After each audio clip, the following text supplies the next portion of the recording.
Well, here we are, Paul. Another Truth Proof live stream, and it's a special one because it's our new feature, Round Table.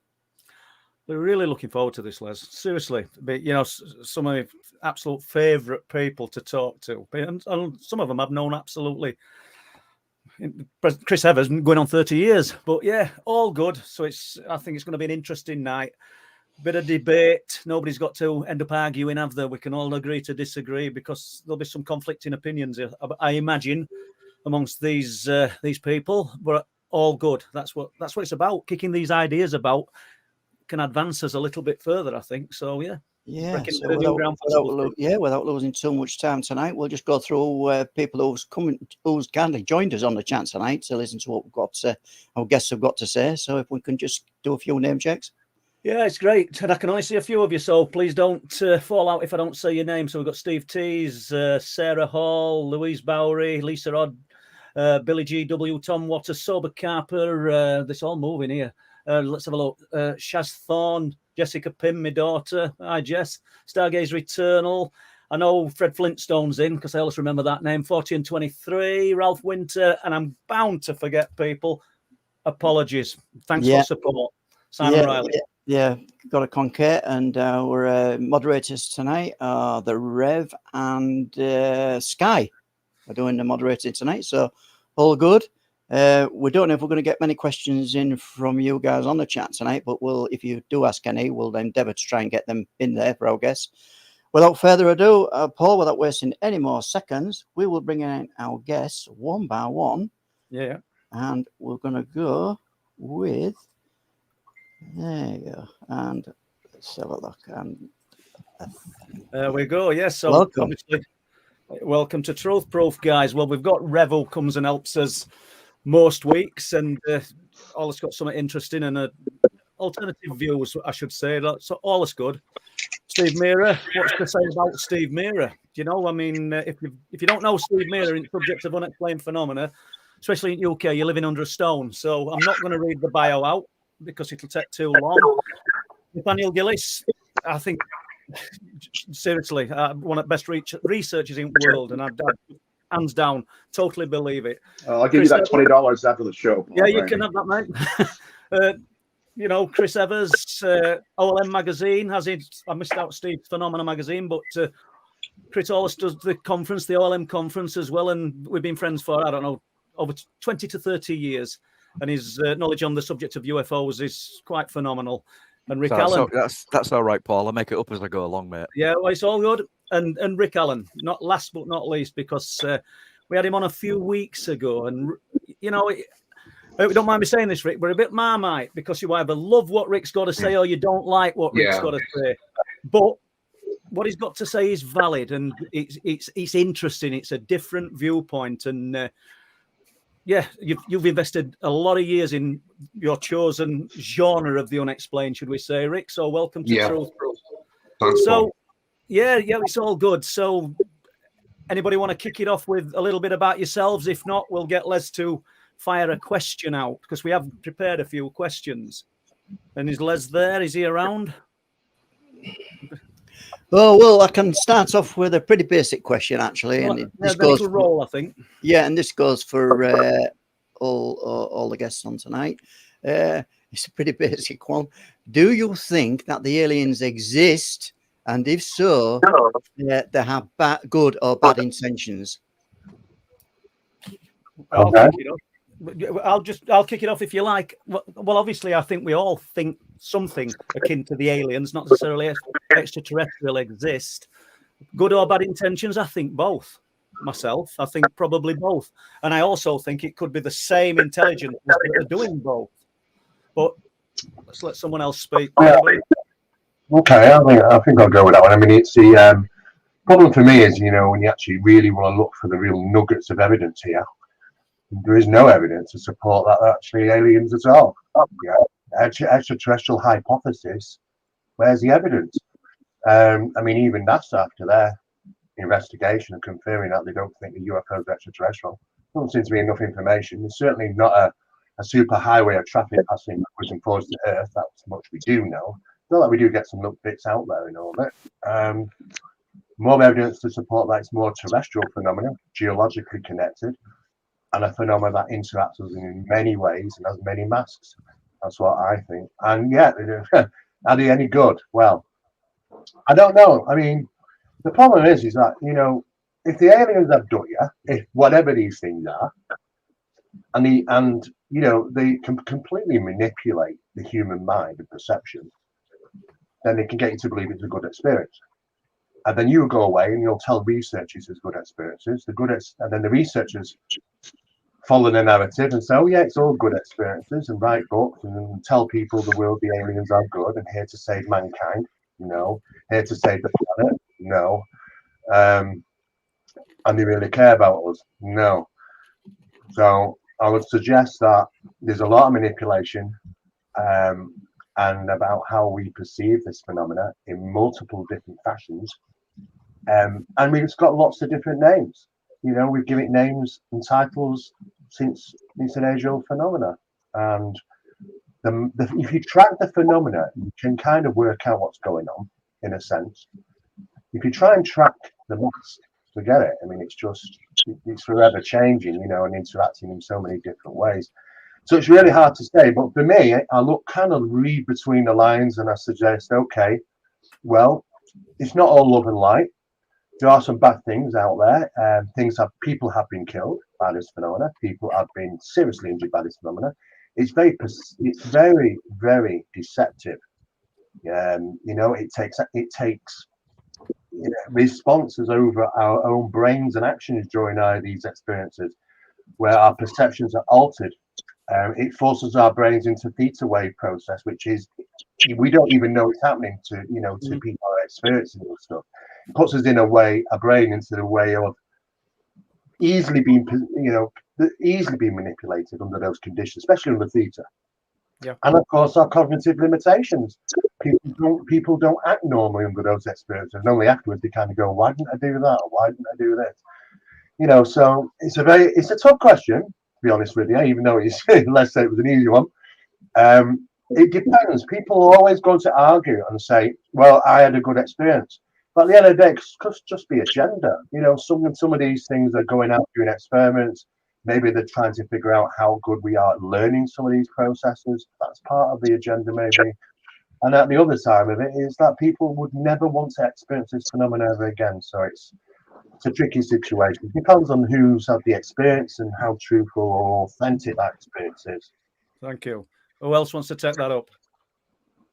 Well, in my experience, from what it would appear that there's nothing positive comes out of it for us. I mean, any abduction or sexual assault is not a good thing, whether it's an alien or a human. So it seems to veer on that side. Now, whether it is aliens is a different question. But whatever the phenomenon is, it doesn't appear to be a positive one from certainly what I see and my own experiences. So that's where I am with it.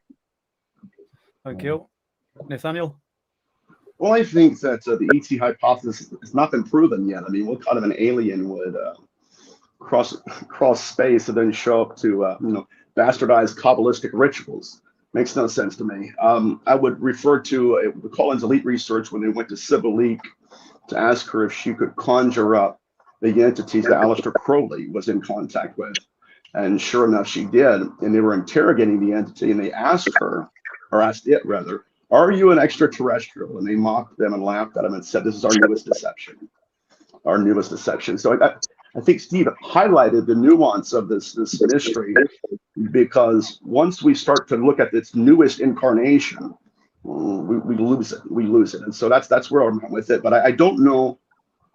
I mean, if we look at the amount of deception being employed, it's insurmountable. And so I would lean towards, and again, I don't know, but I would lean towards the deception being not for our own good. And if they have the ability to help us reinterpret our own experiences. And I've heard researchers in the States say this, it's absolutely laughable. Like, to be really honest with you guys. Well, it was for your own good. They rate you, or they did something for your own good. And we turn into Jeffrey Dahmer and Hannibal Lecter if we're not careful. So that's my perspective. Thank you. Anybody else? Chris, Rick? Yeah, I'd like to come in there, Paul. Can you hear? First of all, can you hear me? Okay. Yeah. Okay. I agree with a lot everybody said so far. What we've got to remember is that, well, one of the things that has become popular over the last several years, I know the Sun online in the United States, they had an article which represented Gary Eselton basically saying that, you know, these ETs, whatever we want to call them, could possibly be an under-ocean civilization. But that goes back many, many years. I mean, I remember Tony Dodd speaking about that back in the mid-1990s.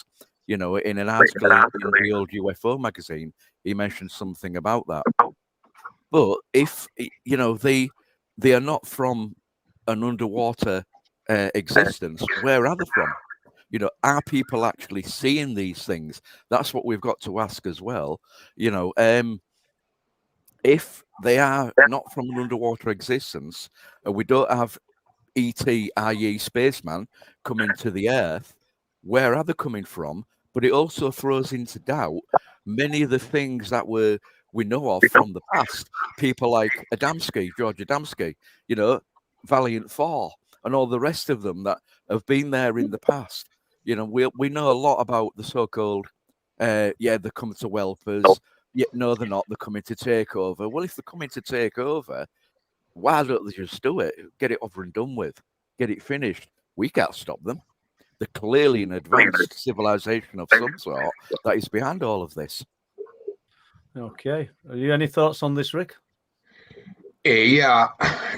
I believe they're actually all for the one race. I think what we're seeing with a grey reptilian, what we're looking at is an engineered human being. If we say that these entities have been involved in their culture for the last 6,000 years, and there's been nothing but war for the last 6,000 years, and when an abductee suffers from PTSD, you know, that says it all about what's going on here. I think they are coming here for a reason. I think the civilizations that went missing over the past thousands of years have been harvested by them. So it's bad. And I understand the line of thinking there's good ones and bad ones. But if you accept they're part of military force, then they're all bad ones. And the reason they didn't come right now is they're waiting till the population hits a certain amount. That's why they're waiting. And they're also waiting because the resources that are underground are then mined out. There's 1 billion cars in America alone. The elements that could come for that, you know, to be reused is phenomenal. So I don't see any human that can't be, any alien that cannot be explained by genetic engineering. As far as I'm concerned, they're all Homo sapiens. They're part of this deception.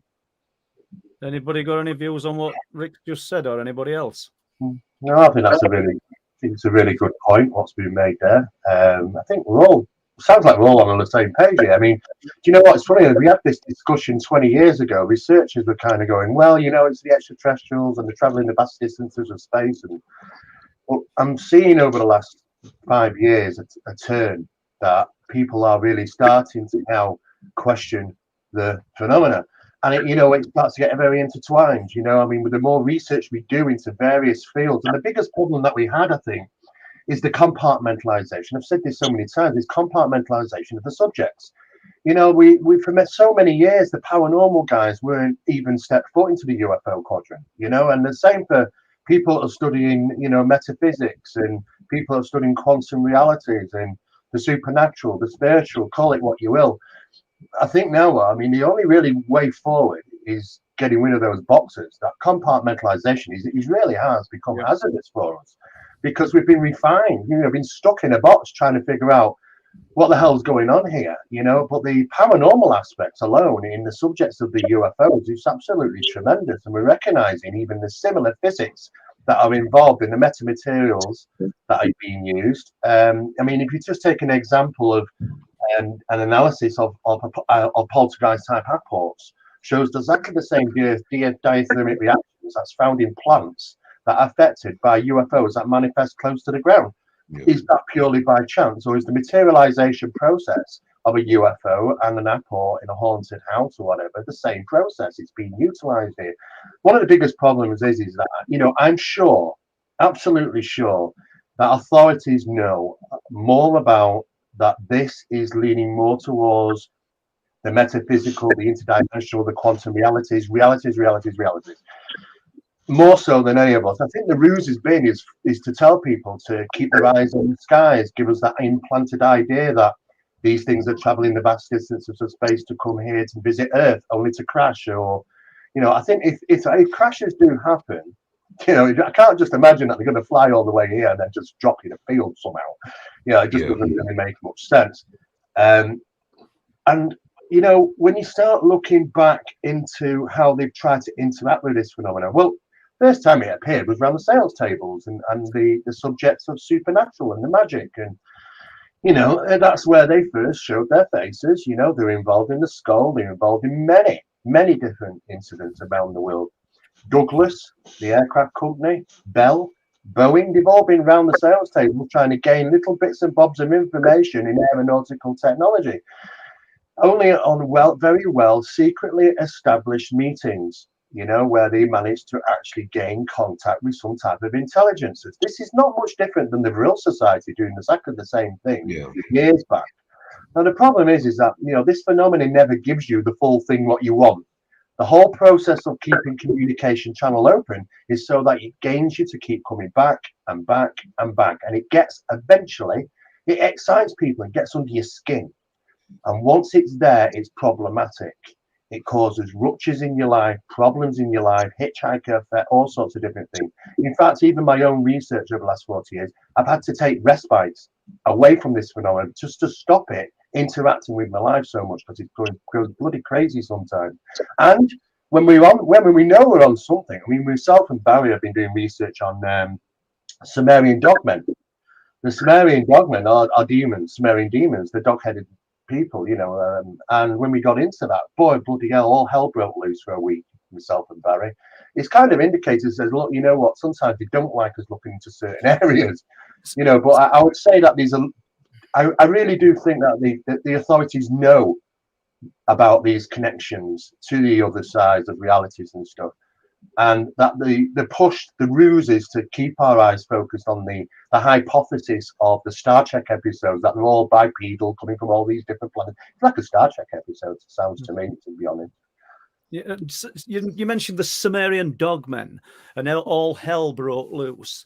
But do you think then? Obviously, we'll let other people have the views on anything here. But do you think that was you'd gone on their radar, or do you think you'd gone on the phenomena's radar? What I'm meaning, Steve, is are we dealing with one all-encompassing intelligence or many? Well, for a start, this intelligence is everywhere, right? It knows. We can't beat this. We'll never get around it. They know what we're thinking. We know that from science tables. We know that from being able to give them 10 questions and they give us the answers before we even give them the questions. You know, they know what we're thinking. They can deliver what we want them to deliver. We're completely manipulated. We will never get ahead of them. But the problem is that they are the watchers. That's it. They are the watchers. They watch everything. They know everything. They're knowing where we're going, what we're doing, where we're prying, what areas we're getting into in research. Sometimes it feels like we get the slap on the hand, and that kind of fuels the fire in our case, because we're kind of okay. But then when we've got a respite, because when they say, "Oh, hell breaks loose," we suddenly we can recognize it. It's like a taste of a lemon. You never forget the taste. You know, once that presence is there, it's kind of saying, okay, well, all right, didn't like us getting into that and prying into those areas. I think, you know, those people which are closer to the key are monitored more. Absolutely, yeah. Anybody? Any views? Can I go, Paul? Yeah. I think the crashed UFOs is a good example, because I see three reasons for them. Firstly, I cannot believe that they come across the galaxy and then they crash in the relatively, you know, mild conditions of Earth. So I think the first reason for the crash is it's a deliberate plant for technology. It's just as they've always done for thousands of years. They've handed out information to us, knowledge, and when they're crashing the UFOs at certain countries, they're passed on the technology. The second thing that's getting passed on is the actual pilots, for lack of a better word. You could have greys in one, reptilians in the other, and it reinforces the notion that we're dealing with multiple different species, which I can't believe. So I think the crash UFOs are an extension of what's always been going on. And it's also the technology, it'll be Trojan horse. You know, if you're getting technology put it to you in a lump, you know, you've no worked out the flaws in it. And it's immediately, just as Steve says, the big tech companies get hold of it and then they run with it, and it's going to lead to problems. You know, I can't see it being anything other than a deception. I just cannot see how craft that could come to here from somewhere else, even if you believe it is no the outer sort of universe, and then crash. I didn't see it. It also gives us a false sense of security because we think, oh yeah, we can shoot these things down. But there's absolutely no way. It's nothing for them to crash a UFO with inhabitants in it and just write them off. You know, it's worth it for them. So I think it's just another part of the deception. Anybody? I agree. I agree with that, mate, because you know what you're basically saying there then is that, you know, like they're theorizing the idea that these things are sacrificed. You know, they sacrifice the entities, they sacrifice the ships to maybe to help us get ahead a little bit in the technological situation, but obviously that gets covered up and utilized by the military industrial complex. But yeah, I think it does. You are right. It doesn't make any sense whatsoever for that. If you've got this such great technology, then why should it just fall out the sky? It does seem to me that, you know, if these incidents are happening, then it's a forfeit. You know, purpose, sacrifice. Okay. Chris Evers, and then I think Nathaniel wants to chip in, and we'll see whether Rev's got on. Chris. Okay. What you've got to remember is, you know, the idea of a forfeit, it's a good idea. It could very well be true. But, you know, these devices, or whatever they are traveling in, or whatever they are coming in, whatever, if they're coming through portals or they're coming from Zeta Reticuli, you know, these devices cost funds to make. Why would they just deliberately crash them? You know, I mean, surely. See, you're doesn't seem right to me. See, you're assuming, Chris, that they are doing what we do, and that's all sort of funding. Where what's really going on is they have taken control of their planet. They're no, this money isn't the thing. They're beyond that. If you have the resources, you can make anything work out. And the technology they're crashing is still thousands of years behind their technology. You know, so when you look at it in the greater thing, I think, you know, it is getting done on purpose, mate. I really do. Oh, well, I'm not actually disagreeing with you there, Rick, but you don't get anything for nothing. You know, there's always something you have to put into it to get it out, whether it's resources, whether it's cash, you know, whether it's pilots. There's always something that has to be paid for something. Let's see what Nathaniel's take on this is, please. Oh, Lord have mercy. What a great, fascinating topic. What a fascinating topic of discussion. Firstly, I would suggest that the level of manipulation they're operating from is absolutely existential. It is consciousness-based, and I wouldn't put it past them to seed us with technology. I mean, if we look at the Wright-Patt Air Force Base, which is right down the street from me, they were performing the Parsons technique, trying to conjure entities, hoping that for some reason they would have pity on us as a species and give us some form of technology. But as we've seen, and Steve Mera mentioned it before, when these beings first manifested, it was through esoteric rituals. I mean, Eliphas Levi, Rommel and the Mage, I have those books behind me. That was when they manifested. And so what it does seem to be is them playing on our human condition. Come here, do what I want you to do. And at the point, what are we leveraging? You know, I did a lecture one time called Who's Conjuring Who? And I think that's the real question we're dealing with, is because, okay, sure, we're going to knock on their door, but what will they want in return? And it seems a lot more existential than, hey, here's a $5 bill. Or here, you know, it's almost like it's like Jack Parsons said, okay, one day I believe that it will cost me my soul. So, you know, the amount of deception that's being employed cannot be ignored. And at some point in this conversation, we're going to have to even question, perhaps, are we who they're really after? I don't know. I'm just throwing it out there. Is it beyond just, okay, here's a sacrifice? I don't know. But there is a price to be paid, and we've seen that throughout history. Okay. I think it becomes very difficult when you want to work out, you know, what Chris is saying here, is that what is physical, what isn't physical, because we have been taught and socially conditioned to think that, okay, the metaphysical and the physical are completely two different things. And the subject doesn't show that. The subject shows that, that a phantom horse and carriage can collide with a car in Wales in 1972 and cause damage to it. How does that happen? It's a physical phenomenon at the time. How do real physical apparitions that interact, open doors, go through things, interact with those individuals? They're physical at the time. During certain experiments in Brazil, and not just in Brazil, in the skull experiment, manifestation of physical dinner-sized plate UFOs that appear over the table and fire pencil beams lines down. They've got physical weight to them, physical mass. They are physical. And yet they'll pass through the walls and pass through the floor or the table at any given moment. Mm-hmm. The problem for us is that we have these walls to think, okay, this is physical, this is non-physical. The problem is that when you say these crafts, are they made and do they cost money? I don't know. The whole process of the manufacture of this phenomenon might not even be in the way that we might consider. You can manifest something into the physical world, then it's not cost any money whatsoever. And this is the problem that we get struck in this rut of what is physical and what isn't physical, because we live in this certain type of dimension, that we consider, and we learn that. But to the phenomenon, it seems to be multiple, and it seems to go vastly across numerous different dimensions. So therefore, kind of throws it up into it all into different dimensions, really. We'll just throw this at Rev. If you've got any views on this. Yeah. So, well, since the end of the Second World War, we've been fed the line that through media and through Hollywood that aliens are coming here to do us in, and they've got fantastic technology that we don't have and we can't compare to it.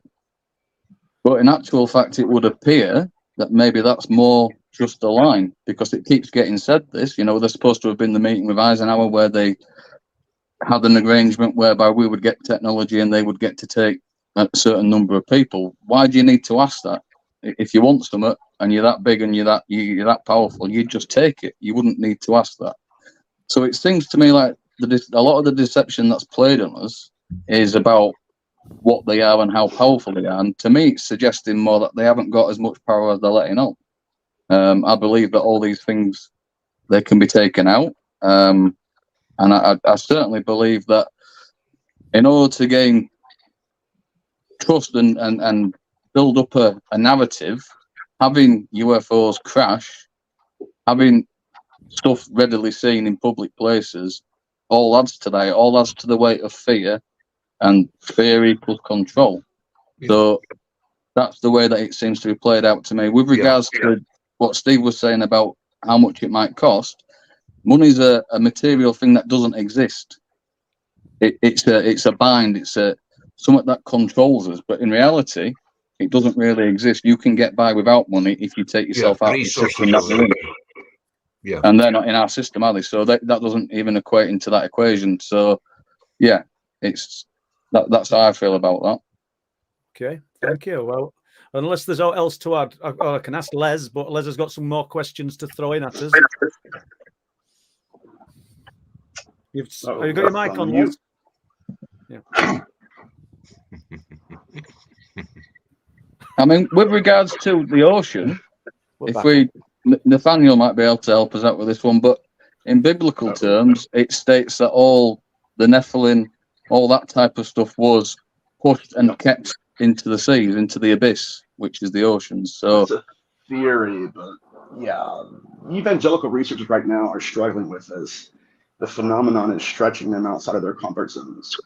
Number one, that's coming out of Job 26:5. The problem is that these beings are transcending every microcosm what they know of. This is when I was talking about, okay, they're playing by different rules because they're playing a different game. And that's really what we're dealing with. But to answer your question, yes, the idea was, especially in Job 26:5, that these Rephaim were writhing underneath the waters, whatever that means. Yeah. Okay. Thank you. Yeah. Yeah, brilliant. If you've all finished on that one, I think this one sort of like joins everything up, really. And you've all touched on it. You've all talked about it, especially Steve Mera. What's the best evidence that you've ever been shown that proves that the phenomena is real? That could be any phenomena, by the way. Who wants to start? Ooh. Go on, Chris. Excuse me. For me, it was my own personal experience. You cannot beat your own personal experience. Yeah. You know, we all know what happens when you turn a light on. You turn the switch on, the light comes through. We've got a light. You know, when you're out in the back garden and you see something unusual flying across the evening sky, and you know it's not an aircraft. You definitely know it's not an aircraft. I mean, the time I was down at the banks of the River Humber, I saw what appeared to be an orb, as you know, Paul, come down, split into two and go in two separate directions. Yes, it could be ball lightning, but no, it just was not ball lightning. It did not react like I thought it would react. It was something different. It was something unusual. It was my own personal experience. And I don't need anybody to tell me whether that was a real thing or not. I saw it with my own eyes. It was definitely there. Thank you, Chris. Anyone? I think it has to be personal experience, doesn't it? I mean, yeah, I think it's going to be pretty much for everyone, really. I mean, who can you trust and what can you trust these days? This is the problem. You know, we've got fake news. We've got, you know, even researchers are strung along. We've even had dealt with a number of researchers which are just going the other side, unfortunately. But yeah, you can't trust anything unless you've got first hand on it, really. And so really you have to trust kind of your own experiences come to mind. Though that I started having experiences from 7 years of age as a bedroom experience initially, and then obviously just multiplied throughout the whole still no let up, unfortunately. But I've kind of got used to it, you know. I think some people in the world are just targeted individuals, and unfortunately I'm one of them. But you know, it comes hand in hand. It helps regarding research because you know people go out on these sky watches and stuff. All I'm gonna do is stand in my back garden. You know, and it's no hotspot listed my location where I live, and yet you know I can experience 2 or 3 of these things on a regular basis every month. So I mean that's the UFO stuff. The paranormal never lets up. I mean, we have all sorts of things taking place all the time. It kind of all goes hand in hand. Sometimes the two incidents really do join. But I think when I was in the desert mountains, where was I now? I was up at near Contact in the Desert, where they have it, their place, Joshua Tree, you know. I was out there conducting research with Barry. We knew that we were in the right location due to satellite topography of the location and the positive magnetic regions in there.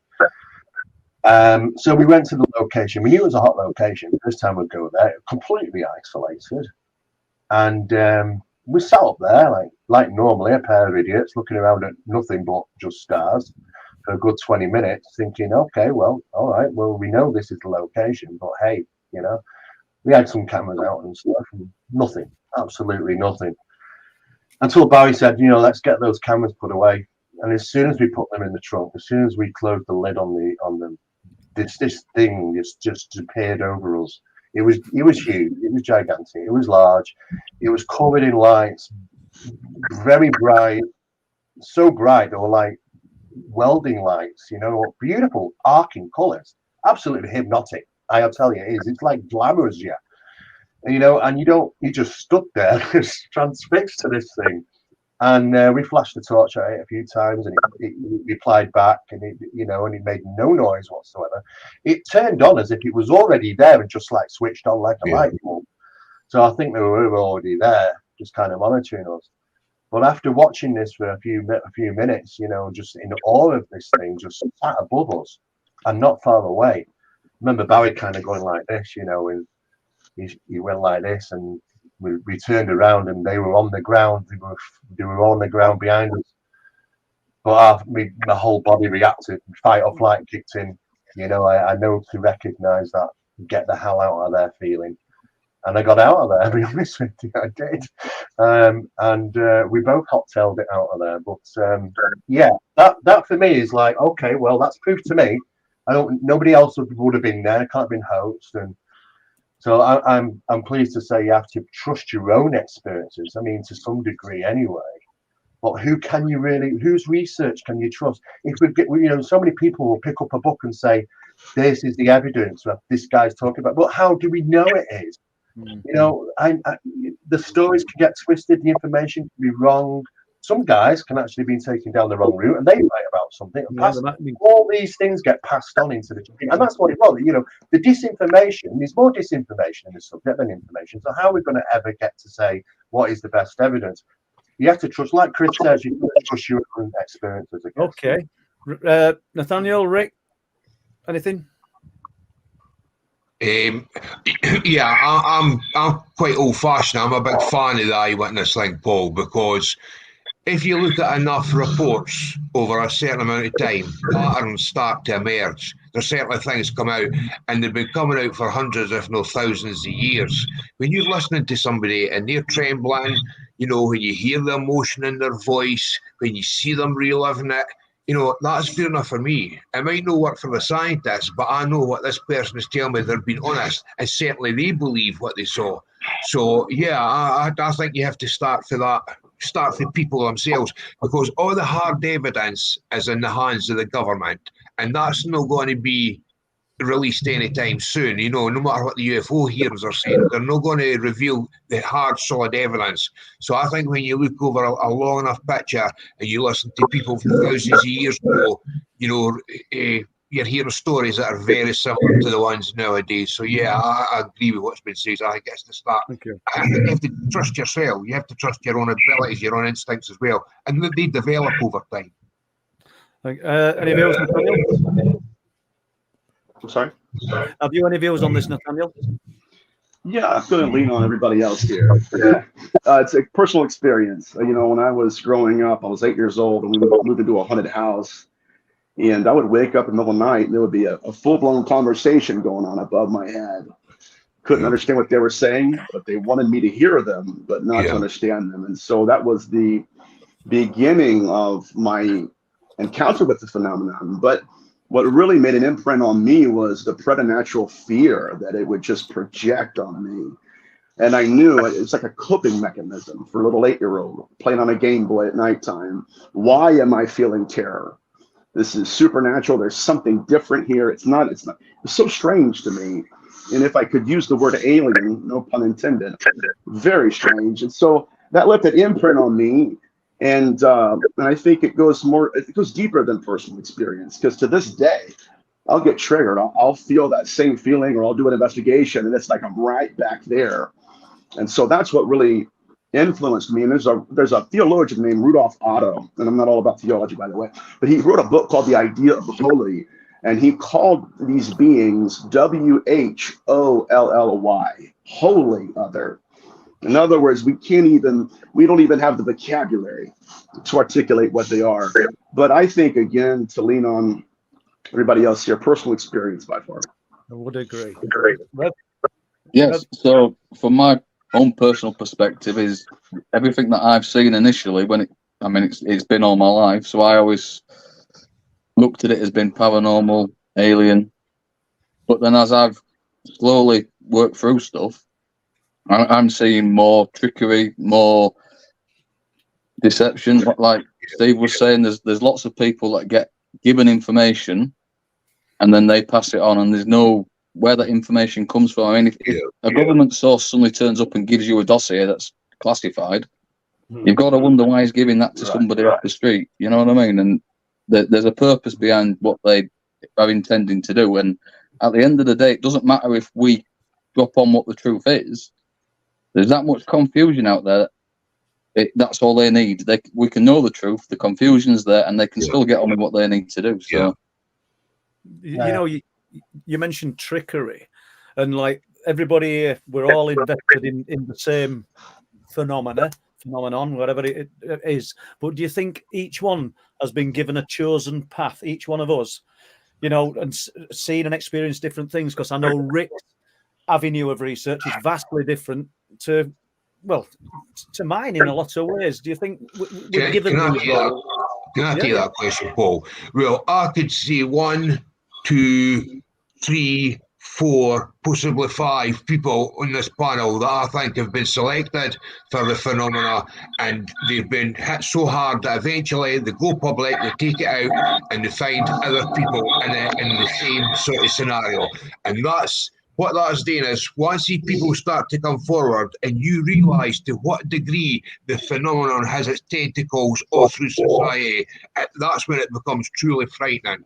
So everything I'm seeing here, there's at least 5 people, and possibly even Chris, but I've just not heard, his sort of personal thing. But I would say definitely been selected because you shouldn't be getting shadow people. You shouldn't be getting. There shouldn't be any such thing as a 7-foot dog man. These things should not exist.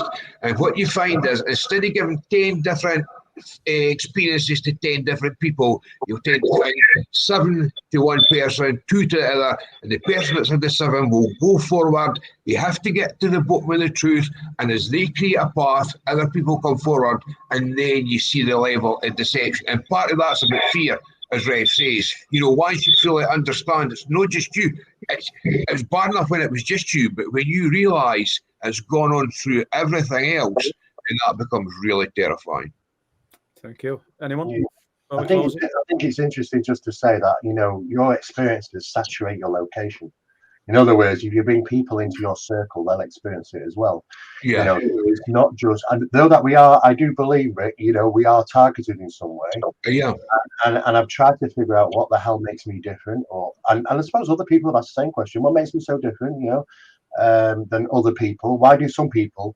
And I don't have a problem with skeptics, not at all, because skeptics I've not experienced it. Yeah. I was a skeptic. I used to be a skeptic. I tried to be, but no, I'm not going to win on that one. But the problem is, people can spend their whole lives and never see or experience anything. Yeah. And I truly understand their position on this, that they will remain skeptic, and I have no problem with that whatsoever. You have to experience it to open that realm, that understanding of today's reality. But I do believe, you're right by saying, I would say targeting an individual for some reason. Now, are they instigated by our first experience? I mean, my first experience is a bedroom experience. I think Paul's is as well, maybe, I don't know. And then most of the people I talk to usually is. They don't come knocking on your door on a Sunday afternoon. Now the thing is, your place of safety is getting breached right away. That's getting taken away from you right at the very first thing that you're no safe. Walls cannot keep them out. That's exactly it. And that puts us on our path. But you know what? This phenomenon transcends time and space, because when we've conversed around sales tables with these things, they can tell you about what's going to take place at least within the 18 months ahead. And we kind of have a good understanding of where we've come from, where we've been, that path that we got to where we are now. So we have to question, is it even instigated by the phenomena that we are where we are now? It's really hard to tell, isn't it? Well, we'll go to Chris in a minute, but Nathaniel just wants to add something here. I know he does. So go on, mate. Well, I was just going to slide this in there real quick. And biblical antiquity and in Mesopotamian text, these would have been witnessed as initiatory experiences, where the phenomenon will manifest to see if you witness it. And I think it's important to understand that. But the vast deception, again, my biggest fear, and I'm not trying to play trouble, my biggest fear is spending my whole life dissecting one incarnation and then losing it all, you know what I mean? But I digress. I'll stop, but go ahead. No, it's good. Chris, I know you've got something to say. Okay. It's quite interesting. I don't know if it was Rick who mentioned it or Steve, or perhaps both of you did.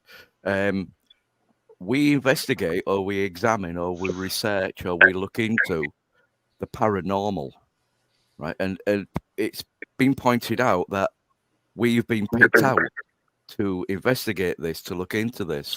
Now, the word paranormal means above normal. It's beyond the normality. Does that mean we're paranormal? As individuals, do we bring this to us? Think about that. Yeah, that's a good point. I mean, there are certain people which become more inducive to experiences. Certain people which have, which are creative minds. Some people argue there'll be this negative blood card. Some people will say that it's inherited. from, you know, down the chain, that people through your great grandfather to your grandmother and so on and so forth. There's numerous different theories out there, and they all have something to them. You know, you all say, okay, yeah, this might be something to this in every quarter. The bottom line is, you know, that when we put these into your body, again, we're dealing with the boxes, the paranormal. It's all one of the same thing, you know. I focused in the paranormal, parapsychological research, and experimental parapsychology, forensic parapsychology. You know, when you get stuck in that field, you're not looking this direction, and that's the problem. You really do have to have 360, to be honest, I think. Before we close this down, Rev, have you ought to say on this, or Les? You know, because I don't want to leave Les out here. I know he's fielding questions. Right then, what my take is on this is that we've been discussing what evidence is out there. Now, I'll take it, listen to all you guys. What evidence you've put forward is like visual evidence, experiences, like feelings inside your body. Now, let's talk about actual evidence with physical evidence that you can pick up and touch, and I think that's worth discussing as well. Now, I've got as an example, this is an example of what we can kind of discuss. There was a famous case of the Silfo UFO saucer which crashed in North Yorkshire. And obviously items were picked up. And if I scroll through this, for those who are unaware of the case, these are the physical items that were recovered from this case. So I'm wondering what more proper physicality is out there, you know, that we can bring to the table. Yeah. Okay. Okay. Well, Nathaniel may not be familiar with that one. I'm a little bit familiar with it, and I'm sure Steve Mera will be. And Chris Evers. Go on, Chris. Well, I was just going to say, to include Nathaniel in this, could we not just talk about the Mexican mummies and how real they were or appeared to be? Sorry, Steve. I mean, the Silfo case to me, it's been proven to be a hoax. Yeah. And that's as far as it goes. But it is, Les is right, it is real physical evidence that was being placed there for us to look at. You know, we have to be very, very careful. I'm not a religious person, but there's a scripture which I think is in Thessalonians. I think is it in 5:19? And this really does go for all of us, religious or not. Make sure of all things and hold fast to what is found.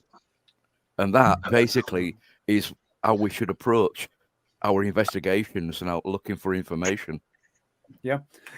Just to dwell on Silfo for a moment, and I do believe it was a hoax. I agree with you, but maybe not a hoax made by somebody in Scarborough or a bunch of students. And so, is it one of those ploys where we're being led down the wrong path? I think it was November 1957, and I really didn't know Les were going to throw that up, you know. But but they said it were originally. They said it were made from a water cylinder, a copper water cylinder. But the copper were tested by the British non-ferrous metals. Yeah, the copper were tested by the British Non-Ferrous Metals Association, who concluded that it were a really high purity of copper. And then there were these 7 laminated sheets that became one solid sheet. So if it were a hoax, which I believe it was, it were done higher up the food chain, should we say? Yeah. I think. I mean, the interesting thing with that is the location is not very far from a certain top secret listening station, is it? And that was, I think, they built that in '63, I think. So maybe it was something that they were testing out at the time up there. You know, that would seem quite a logical step to Sorry, Rev. I think Steve may know the answer to this a little bit better than I remember it. But wasn't there some kind of writing on the copper plates as well? With that the hieroglyphs and some type of coding on possibly trying to work out what it was. You know what it was. But I mean, you got to consider this is a space over 15 years where we had numerous of these incidents take place.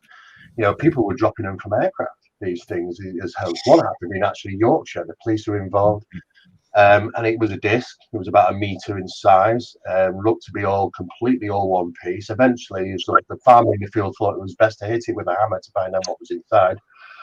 Anyway, apparently what was inside was a note, and the note said it was supposed to be some communication between one ET and another, and saying how funny humans look, and this, that, and the other. And that eventually, I found that was actually eventually in a chip shop, as a part of a wall decor thing in Yorkshire. But you know what? There was a spate of these happening, and people were really trying to get into that buzz at the time, I suppose. Excellent. Yeah, just what I'd like to mention here, although we've said, i.e. the Mexican mummies and others were hoaxed or appear to be hoaxed, should I say, and the Silpho saucer appears to be hoaxed. What I am quite impressed with the evidence provided, and Steve will remember him, I don't know if Nathaniel will, Dr. Roger Lear, and the implants that he removed from people. Now that is fascinating, fascinating information. It is. I mean, I did a little bit of work with Roger Lear, and unfortunately, before he passed, the last time I actually talked to him, I said, Roger, this is before patient. And I said, Roger, some of the analysis you've done on 3 of those implants, I know one of them is quite significant. The information isn't out yet. Is it producing a terahertz frequency? And he went very quiet on the phone, and he went, why would you ask that question? And I said, well, I'm not going to get into it too much, but I just think that somebody's producing a terahertz frequency. And he said, you're absolutely bang on. In fact, one of the implants was putting out 2 frequencies, one in the megahertz range, about 3.7 or something like that, and the terahertz frequency was being put out as well. Though they're not strong, but definitely 2 frequencies for at least a few days after it was actually taken out from the individual. The analysis, though, if you really want to get into, because the question what Les asked was about the physical evidence here. Well, I'm a member of a number of think tanks and number of establishments around the world. One of them is the SCU, the Scientific Coalition of UAP Studies. And on that committee with us is Hal Puthoff, Eric Davis, and a number of other people, which are involved firsthand in the analysis of UFO metamaterials. Now, some of the information that I got prior to it actually being released to the public about the data that come back from the analysis on some of the metamaterials was the 4% isotopic differential. That 4% isotopic differential means that, yes, they are made from items which can be found on similar items on Earth, such as bismuth, magnesium, and stuff like that. But it's the isotopic differential shows that it comes from elsewhere. I mean, those compounds were probably found on Mars or other planets, but the isotopic differential in them varies differently to earthly isotopes. And that's what was very interesting. 4%, we only need 1%. 1% is a massive discovery. To say 4% differential on the isotopes is incredible. Now, when I eventually got the report that was released for patient 17 when it came out, and this is unfortunately after Roger passed away, I looked through that report, and 15 years apart between these 2 studies, and way bingo, there it was. The analysis on one of the implants had a 4% isotopic differential. It was made from the same material, more or less. You actually look at the breakdown of the compounds that's made in this. There was so many which are identical. And I thought, okay, well, that's real good physical evidence. We can look at this now and say, okay, well, it's not come from the local neighborhood, but at the same time, where's it come from? Now, it doesn't necessarily mean it's physically come from that source. It means that there are methods of getting from one point to another in a fashion that we could consider metamaterial and can pass through metaphysical channels. And that's it gets very complicated when we get into it. But you know what? They've known this for some time. And when the TTSA came out and said about, oh well, UFOs that can fly in space, the process of how they maneuver, and they can fly underwater, they can fly in space by transmedium travel. It actually wasn't, it was quad medium travel, but they purposely left out the quad medium travel. And I know this at highest level because I asked the questions, and the replies that I got from being in those locations was, we can't put that in because we're trying to involve more scientists to get on board about the UAP study, new terminology of course, and they didn't want to put them off. And the others are going to put them off. They just start throwing in about the metaphysical aspects of it. Because UFOs are flying into hills, into the ground, into volcanoes, you know, the metaphysical. There's a fourth medium of travel here, but they know it, didn't want to release it. So there's a lot more going on, you know, but in the physical aspects. But I'd say metamaterial analysis is really a good way forward on what you might refer to as Les's question, physical evidence. Yeah. Does anybody, any viewers before we close that? Well, I was just going to say it's very hard from our perspective with physical evidence because, apart from yourself, Paul, you've got the physical evidence on you from your own experiences.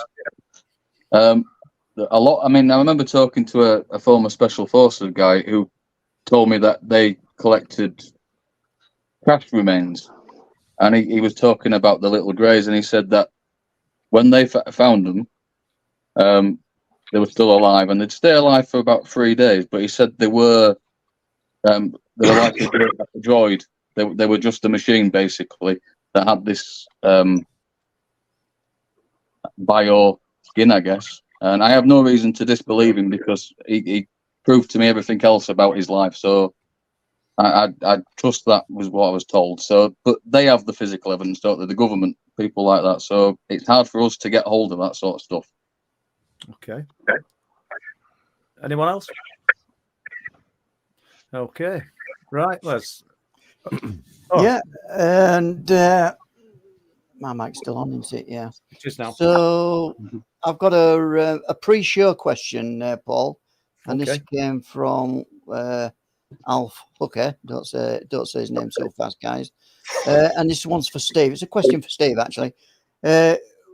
With your experience looking for the unexplained, Steve, does it react to the questions that you ask before they are asked? Oh yeah. And yeah. Yeah. I mean, we've had experiments. I mean, the problem is that building up a channel, or what we say with channel communication, you know that we do get lots of randomization. We know that new phenomena has been recorded, and we now have a new terminology in the parapsychological circles as transplacement, where the phenomena is directly transplacing audible visual phenomena to us and targeting equipment. This is why people will get so many recordings in a location where we don't hear it. It's not harmonic because these are things that are being targeted. It's called transplacement. Under those channeling conditions, you know, we had to try and build up a regular channel to get strong. It takes time. You have to have the right people, of course. Believe it or not, there is vetting processes as done. It was even vetted around many of the saints tables who's the best to actually come to the table and sustain the channel. And over a period of time, it can gain strength and communication levels rise. And we have a lock-off point. The lock-off point is when we start to receive DVP, direct voice phenomena. That means that we are hearing it always above us. And it's never down, never left or right. It's always above us. If we stood up, it's above us. If we sat down, it's above us. But it's always direct voice phenomena. That's the level when we know, okay, let's try and communicate in questions. And this is when it starts becoming recorded phenomena as EVP. It's more actual voice phenomena because you actually are communication channeling between each, you know, they're hearing what our questions are. When we got to those levels, I mean, we were actually told, you can ask us some questions. Now, for years, I thought, oh, you know what, if I could ask these questions, I know what to ask straight away. All those questions in my mind. But I'll be honest, guys, the realism of this, when it actually happened, is, well, I walked away and I thought, going back to the table in 2 days' time with these questions, I was a bit, do I want to know the answer? It's a real unusual situation to be in because, you know, it was so easy to just pick out my head and say, oh, what about this, what about that? But do I really want to know those answers? And how truthful will they be? You know, we asked about dimensions. We were told 11, bang, 11, 11, 11. Oh, I don't know why 11, don't know why 12 or 9 or 10, you know, but 11. And what was interesting is that the second section of being able to ask questions, some of them we can't release. There were 17 experiments, only 2 public knowledge. There's still 15 to release them. They have to be done in a digestible chunks, I guess. But some of that information was given to us before we even asked the questions. And that then we realized, hang on a second. So if you're going for a reading and a nice old lady who's claims to be psychic is going to tap into that and give you that information, where's she getting the information from? Well, is she channeling the source? The source might already know the answers because it already knows you come to the table and it knows you, knows your thoughts. Therefore, it's going to know everything about Uncle Fred, who passed away 3 years ago. We're going to ask questions about, and it's going to deliver exactly what you expect. The problem is, and this is why the parapsychological departments around the world will not confirm this evidence of afterlife. They'll confirm under press, if you press them, they'll confirm there is intelligences, they do communicate, we don't know what they are. But the problem is that they are aware that deception can take place. And if deception can just take place once, then you have to rule it all out and say, well, it can't be proof of the afterlife. You actually are in communication with Uncle Fred. And that is the biggest problem that we have. But yes, to the question, absolutely, yes. Yeah, Okay. that's a brilliant answer to that question. Yeah, it's a two-part question, really, Steve. Hold on, Les, because I think Nathaniel just wants to add to that. Oh, sorry. Just real quick. What a brilliant point. The problem is, when we have these beings that will imitate the dead and even simulate near-death experiences, we can vet dear Aunt Edna because we know what dear Aunt Edna was, where she lived. We can vet all of these different people up until the program creates a new character. Now it's an alien. We cannot vet that. And so I think that's where we are. But the mask of deception again, and I'll just throw this out there and I'll be quiet, but it's almost like sometimes it evolves according to our awareness of it. And it's just watching. But that's, again, if we're going to even entertain ET hypothesis, because I know we're about to end, then we also got to entertain that they're Mickey Mouse. We also got to entertain that they're everything they've ever manifested as, because, this doesn't make sense to me, but there has to be a way to test the spirits. And to end this, for me, I do believe that they did introduce a new entity in because we don't know how to vet it. We have no historical record. That's a great answer by Nathaniel. He's absolutely spot on. Absolutely spot on. I can say though that this isn't like the Ghostbusters movie when you can just go in and press 2 buttons on a piano and it really gets going. But there are little triggers. There are little triggers. There are mechanisms of reveal, what we call mechanisms of reveal through the process. And there's certain things that we can say that can entice reaction. And that entice reaction, they give up the ghost to kind of go, oh my, and they snap back. Then you kind of realize, oh, you're not my great auntie, or you're not my uncle, da da da da da. There are some things that some of them cannot resist on retaliation. But that's a process over the years of study. We can pick this up in a moment if you like, guys, because I don't know whether Rick, Chris, or Rev want to say it, but I think Les has got some. What you got there, Les? What you going to say? I just want to pick up on what Steve said in the first part of his comprehensive answer to the question. Is the fact that when you're going into this research, that you vet people. Is that what you said, Steve? You vet people, and they're in that frame of mind of reception. Now, so the second part from Alf, who I know has had experiences himself, it kind of throws a spanner in the works there in so much as he's asking why is it this happens to people who are not looking for it? Well, I mean, some people are targeted for it purposely. Yeah. Right, yeah. And sometimes, there is the optional things where you're in the wrong place at the wrong time. That's why you don't take a nice Sunday walk down the national parks these days. But at the same time, though, there's effort from the other side. There's effort to interact with certain people. Sometimes there are people who don't go looking for it. I never went looking. I was 7 years of age. I'm not going to look for it at 7 years of age. I was, into Action Man. I think back then, not 18, know nothing about them. But I think the phenomenon comes calling on individuals, and that does set people on the path. Now, there's a lot of researchers around the world and lecturers, and a lot of them don't talk about their personal experiences. I don't really. I don't lecture about my personal. That were going to be a question, and I don't want to draw you into that, Steve, because everybody knows Steve Mera as the researcher, not Steve Mera the experiencer. But let's just throw this out to Rick, Rev, or Chris. I think Rick wanted to say something. Did you? Yeah, I think one of the reasons that the phenomena targets people that aren't looking for it makes it a more powerful story. When the person's recounting the experience and says, I had no interest in this. I didn't want to go looking for this. This isn't where my head is. It chose me. So I think when they do, absolutely they choose people that are going in a different direction in life because it makes it a more profound story when the person comes forward and speaks.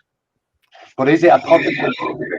Yeah, I can't say that's a positive. What we do is actually positive because, and I think Nathaniel might pick up on what I'm talking about here is that the phenomena likes praise. It's like anything. It's like a religion. They want the flock, and we guys, we're delivering that information. We are being utilised by the phenomena, and we don't get me wrong, we all love it, we all do it, you know. But we are serving the purpose, are we not? Yeah, absolutely. Yes, it's seemingly creating its own profits in a way. Yeah. And this gets back into the esoteric. I don't want to picture. Man, what an introduction! What an introduction! You know, it is the esoteric in nature. This is what is so deeply troubling about it. You know, even angelic experiences. It's okay. Yeah, it doesn't really matter unless you tell your story. Yeah. Unless you go and you propagate this gospel, it will not work. And yeah, we can do a whole other show on that one. Oh yeah, then we go and lecture to 5,000 people. We're delivering the information. We're doing I know, right? We're doing the job for them. Yeah, well, there I are. don't even get paid for that. Yeah, same here. I was just going to say that there are military programs where they can now send voices through thin air and put a voice into a room using advanced plasma technology. So it's really how long has that, where has the information to do that come from? And has it always been there? And is that what we're experiencing? Because it's hard to sort of, I'm not saying that there isn't paranormal and there isn't other things going on, but for my personal experience, it seems more like what's directed at me is coming from within the church. Yeah. Absolutely, yeah. I mean, I think more if you go back beyond, before the technology was around to do so, people having those experiences, it's the phenomena, bypass the eardrum's not required. In fact, when people hear God speak, for an example, it might never have been harmonic. How would we have proved it back then? We didn't have recording devices to prove it so. But now we do, and now experiments are taking place. And what's happening is that we hear it within us. It comes from inside. It's traveling down. Harmonics, our eardrums aren't involved at all. There's no sound vibration that's being picked up harmonically for the eardrum to rattle and send liquid and sensations down the inner ear channel and the hairs to produce the frequencies that the brain will understand into language. It doesn't happen, but it is coming from inside. And that's no different than the ET telepathy, if you want to refer to. Or God might have spoken to me. An angel whispered in my ear or whatever. Yeah. I mean, the example Nathaniel will know about this of, I think it's the walls of Jericho where they carried the Ark of the Covenant around it, and it caused the walls to collapse. Yeah. I'm getting all the Bible questions tonight, guys. Oh, well, you're the man. So you're right, though. You're right. So the mind speak, is that the same as clairvoyance? Are we dealing with the same thing? Looking at it through a different box within the phenomena, and we shouldn't be. We should be encompassing it all. I think I suppose if that's what you do as a medium, then that's what you would associate what you're picking up as, isn't it? You know what I mean? And vice versa in whatever field you are, yeah. I think it's just various terminologies, what people might consider. The spoken word of God or angels, demonic audible influence. I mean, you can take it from one extreme to the other, but really the bottom line is that we are pieces of equipment that can be manipulated by the phenomena. And now when people say, when June and Jane go out on an investigation, June said, oh my God, I've just heard my name called. And Jane's next to her said, I didn't hear anything. We can't rule it out, guys. We can't even rule it out, anymore. That's the problem. Do we have another question? I've got one here from, it might be aimed at Rick, this. Why are cryptids, let's call it the dogman, the werewolf, usually seen in the hours of darkness? I think part of it's about owning the night. I think that's a premium time for them to hunt, to utilise the land because it's quiet. It also makes us associate them with darkness and things like that. However, they're definitely starting to be seen more in daylight now, and they're definitely starting to move towards urban centres. So the things that they did in the past is now up in the air as they come closer and closer. You know, they're running out in front of cars, they're tapping on windows, they're howling when they're outside somebody's house. You know, they're giving signals that they're there, and you didn't have to know what it is, but you just know there's something unnatural there. So I think they own the night anyway, they own the wild places, but they're starting to come out as the game starts to come towards its sort of final conclusion. So, and why are they more prevalent? Is it because we're becoming more aware of them? So, no, look, I've heard the theory that, you know, that there's more cameras and that, but look, they're definitely up in numbers, and they're definitely doing things they never did before. You know, I think with the 90s, the numbers of them had went down to the bare minimum. They were just occasionally being seen maybe once every 2 or 3 years in certain places. What's happening now is they're being seen in numbers. They're being seen with different cryptids together. So Bigfoot, you know, Dogman, and they're definitely starting to interject themselves into society. You know, if you're running alongside a car, when a car's doing 60 miles an hour, and it's running inside you for 2 or 3 minutes or for 2 or 3 miles, it's giving you a power display. You know, and I had noticed that when they were doing this power display, they could speed up, but they weren't moving their legs any faster. You know, and Rev talked about the time when he seen the cryptid and it glided, so that was kind of suggested to me there had to be another power source that was pushing them along. So they're definitely doing things now that they weren't doing before. They were always there or thereabouts, but it's different now. Look, how could Dogman in Canada be acting the same as Dogman in the south of England or as Dogman in France? You know, how all the cryptids are starting to move en masse. You know, if it's not a Dogman, it's a rake, it's a Bigfoot, things like that. So for me, the invasion's on the move. That's them starting to take control of societies now by creating this fear all around about us. Thank you.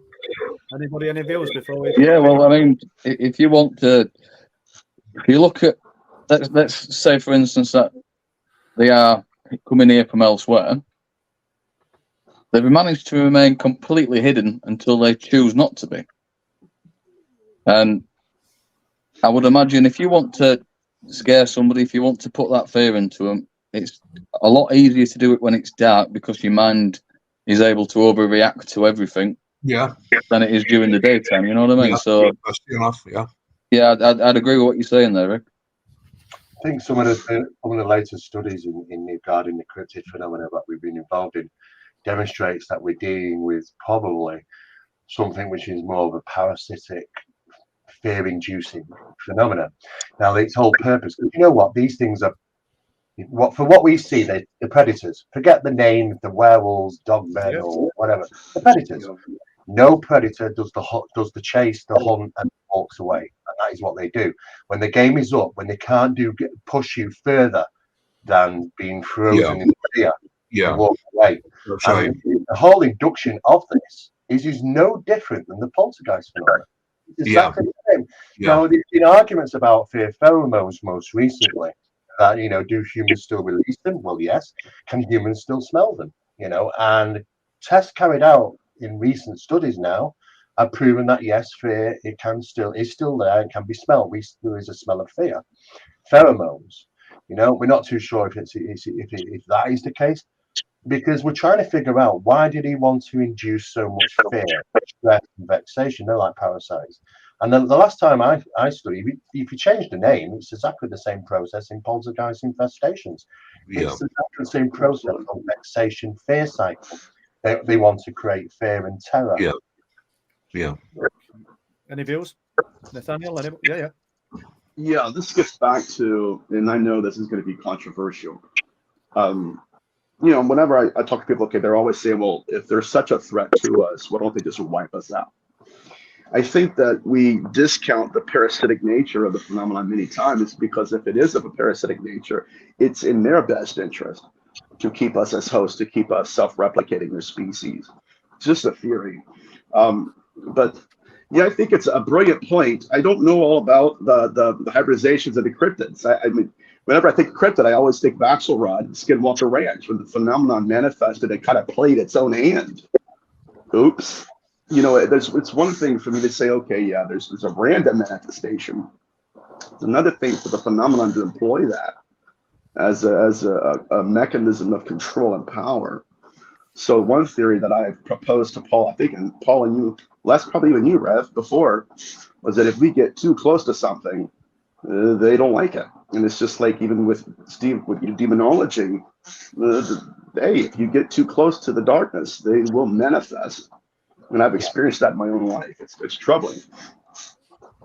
Thank you. And it all seems to, it doesn't matter what phenomenon that you're looking at, they all present the same characteristics throughout, you know, for, whether it be an apparition, whether it be a cryptid, whether it be a UFO, it all has the same effect and it all has the same formulation.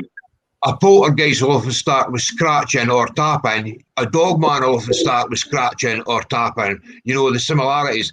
And because I believe they're both producing electromagnetic energy, this is why the similarity, the fear, I mean, the human body reacts really negative to electromagnetic energy, anxiety, dread, the sense of being watched. So if the poltergeist is producing that and you're in its field, and the cryptid is pushing that and you're in its field, it's virtually the identical thing, because to me they both dovetail at a certain point. Yep. And all, is that my microphone?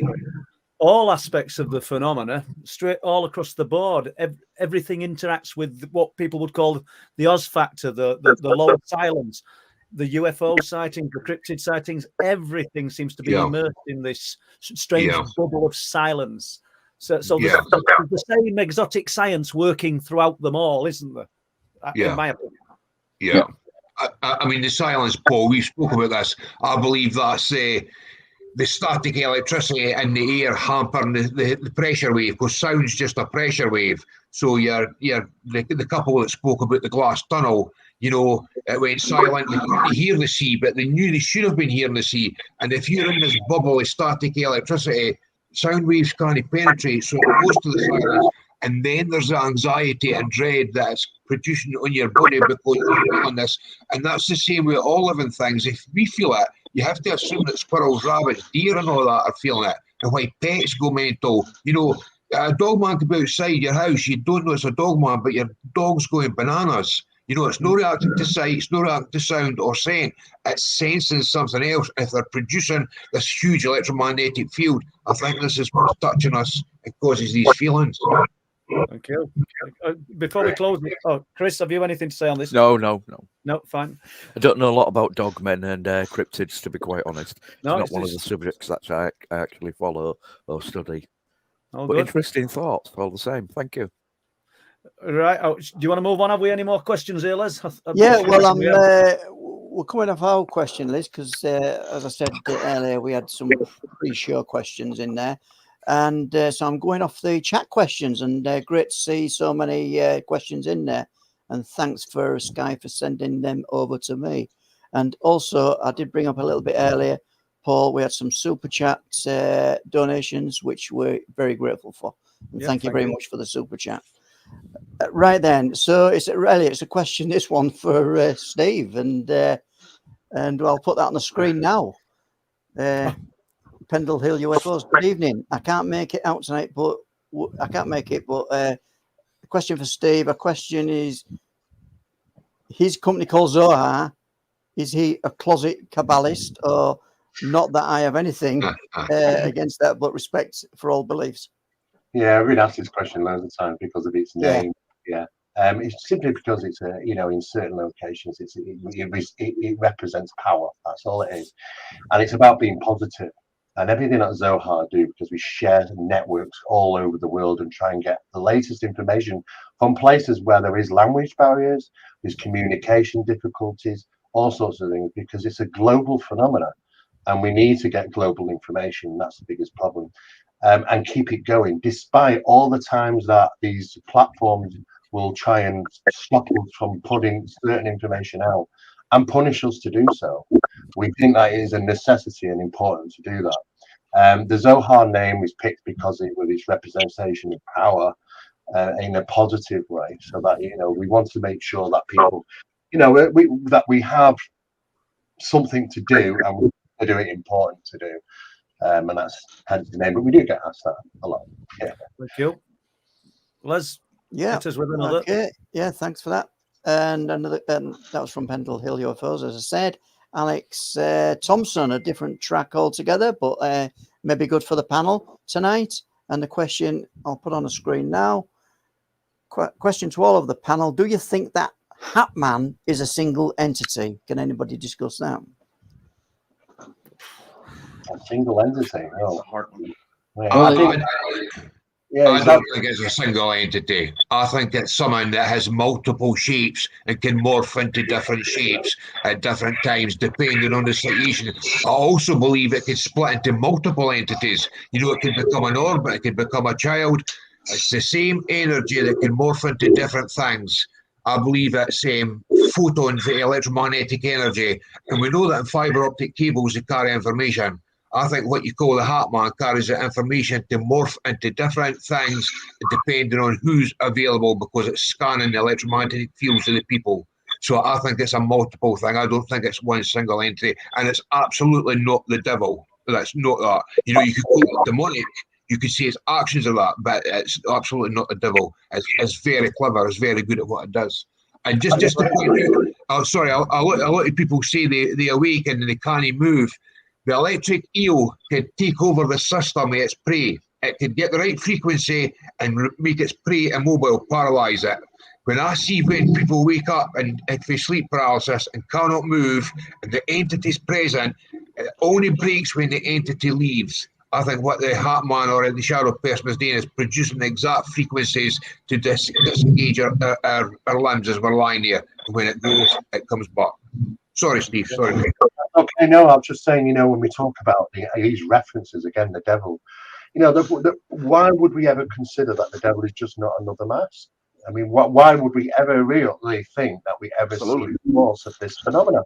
Is, you know, the devil is probably the biggest mask that's been associated, unfortunately, by, you know, religion has pushed that down our throats, very much so over the years. But you know, when we talk about angels, you know, the angels are the good guys, you know. But I mean, if you do your research, not always, you know, they'll whispered into the Pope's ear and told him to invade Constantinople. 380,000 people put to death. You know, there's lots of different things where this phenomenon influences. It influences in many guys, be it angels, be it the demon, the devil, whatever. All these things are all these references that we use, and we consider them separate. Well, there's no evidence to support the fact that, you know, they're all one of the same thing. In a recent study carried out in China, now they first started off doing AI and trying to get AI to, you know, ask the question, when given all this stuff about UFOs and all these other topics, what's it all about? Jacques Vallée tried to do this, Professor Jacques Vallée, in 1967. Computers really weren't up to it by then. However, a couple of years ago, the CRS program in China, in Japan, that took place. 3 years, they fed all this information. And I mean, when the information, UFOs, all the sub-subjects of UFOs, and the sub-subjects to that, crop circles, cryptids, you know, you name it, supernatural, paranormal, everything in there for 3 years, hoping that the best AI computers in the world will come up and conclude what the hell it all means. Yeah. And after 3 years, they pressed the button expecting reams and reams of information to come out. A couple of paragraphs. But it was interesting what the couple of paragraphs said. The AI saw so much interconnectivity between the supernatural, the paranormal, UFOs. That it said it was a source. And its second communication was that the source is capable of creating physiological constructs. Now, that's interesting when you actually look at it from an AI point. It's seeing the connectivity throughout it all, and it says the source. What is the source? Well, I don't know what the source is. Could it be God? I don't know. Have we got a wrong twist on this? Is this another thing? And physiological constructs. Well, we're physiological constructs. Does it mean that it can create physical people like us? In the phenomena, it would seem so. It would seem that they are physical like us. So it's interesting that the AI response that came back from that.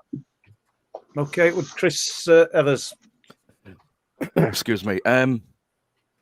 Couple of things here. I don't know what your religious beliefs are, and in all honesty, gentlemen, I'm not really that bothered. It's your choice. It's entirely yours how you go about that. Now, if God created everything, if God exists, he also created the devil. The devil, alleged in the Bible, became jealous of the power that God had received, and therefore he went against God with a capital G, not his son Jesus, God with a small g. Right? He went against him, and he decided to do things his own way. Now, we've got to be careful, because my own opinion is, and you're welcome not to share this. My own opinion of religion is that it is all man-made. It is all man-made to all people in abeyance under a threat that they're not going to live forever in a paradise or in heaven or wherever, because it's by those in power who want to keep mankind subdued to do the will of those in control, basically. And that is what religion comes down to. Now, there are various beliefs within religion, for example, the soul. And thanks, Steve, for printing it in the latest Phenomena magazine. The soul, the breath of life. Now, the soul is a modern word from a Greek word, which is called psyche. But it also, that same word comes from an ancient Hebrew word called nephesh.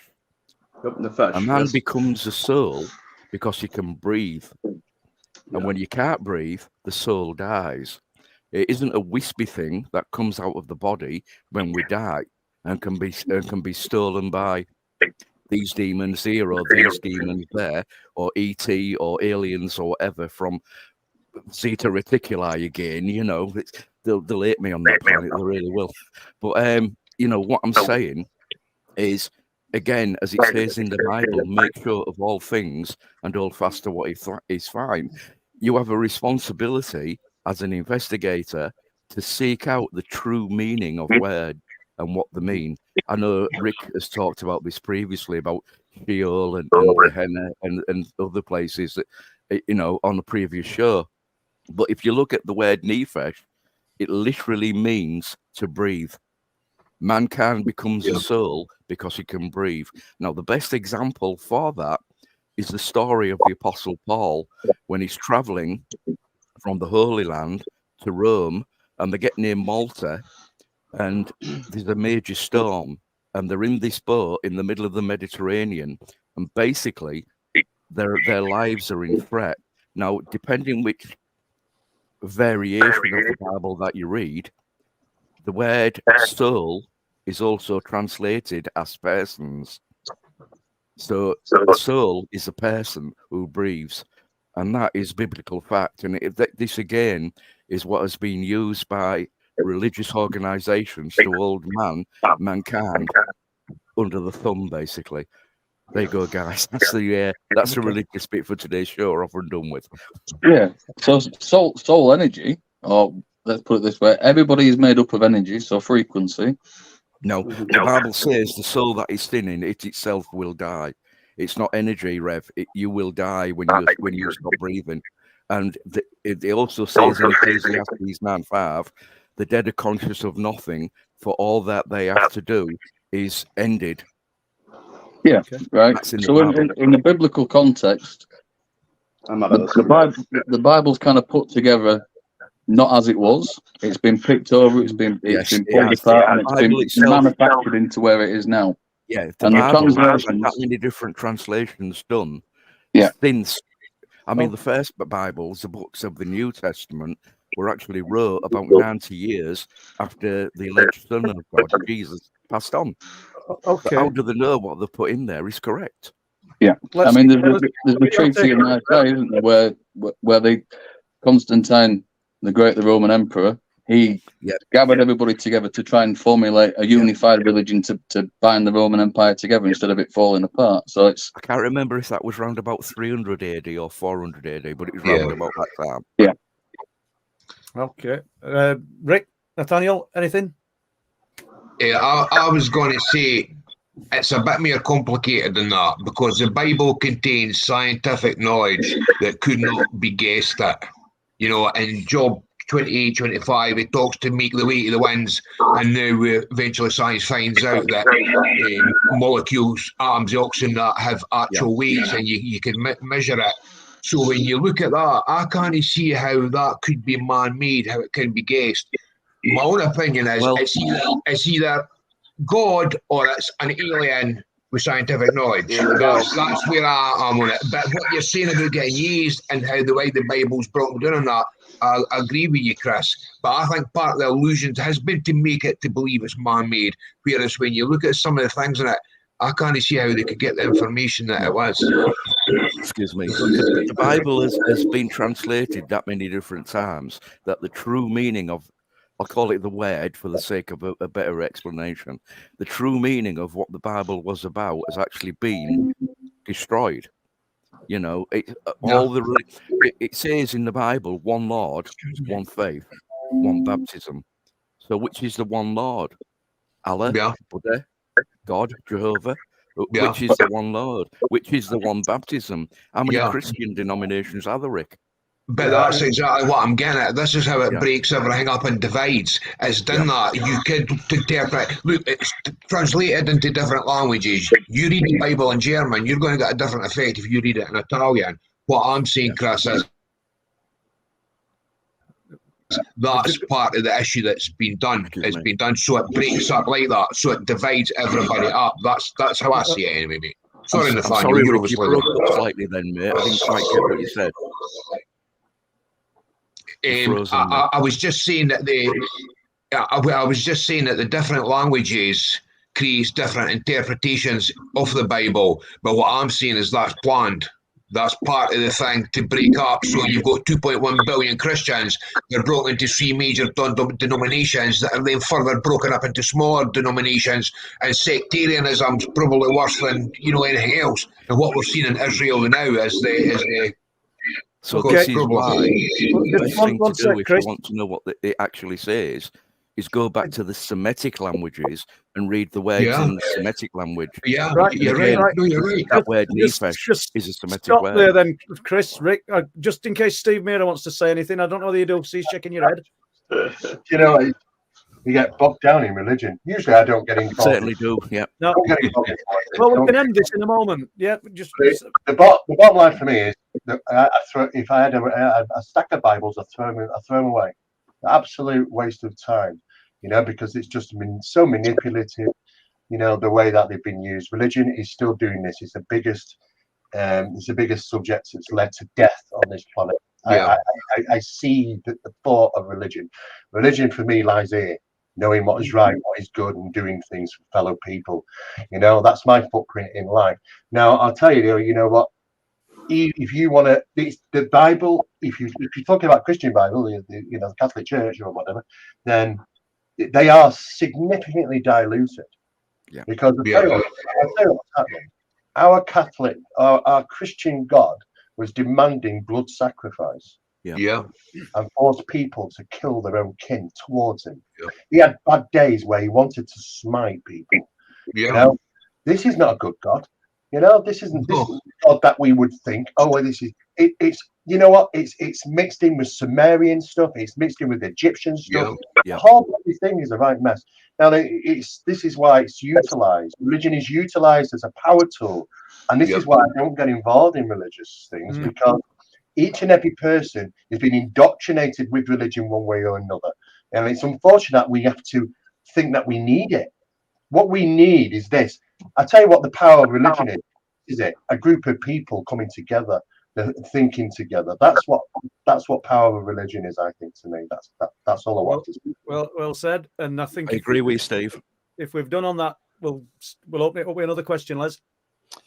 Yeah, I'm just going to pick one off my list here. And the question is, let's have a look. How important do you think whistleblowers are in this community or whistleblowing on the phenomena itself or UFOs or anything?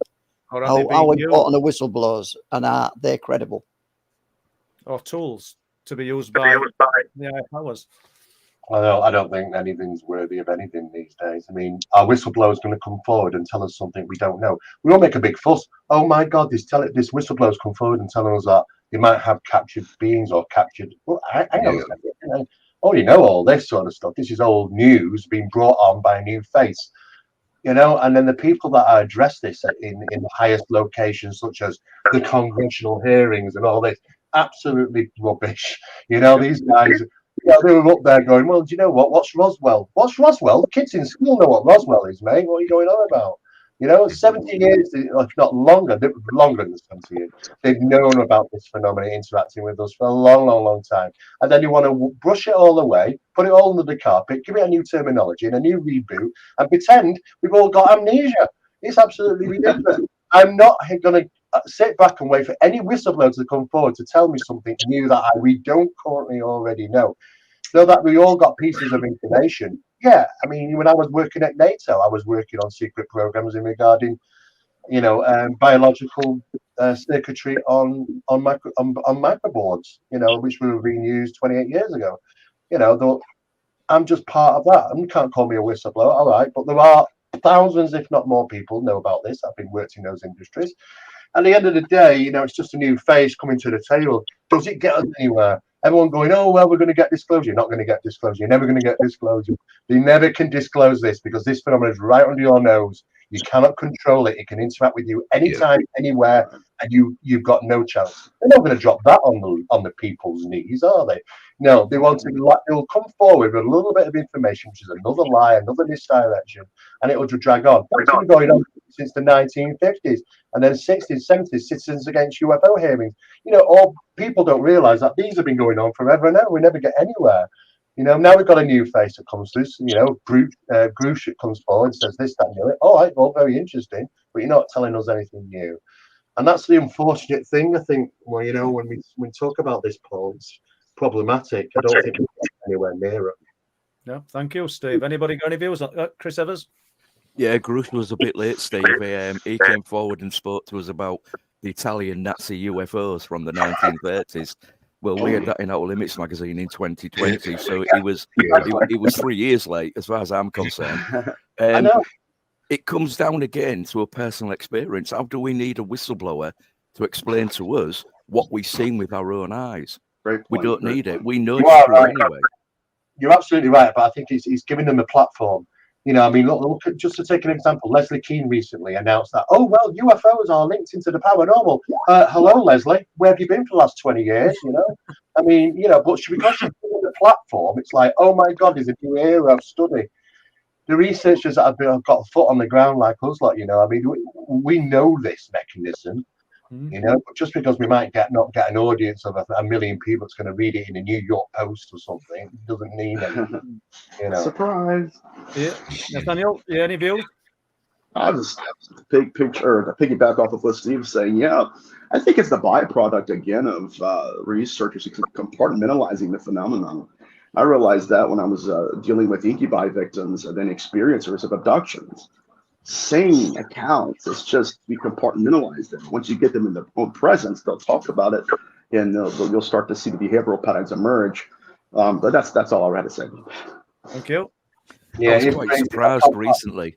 Go on, Steve, sorry.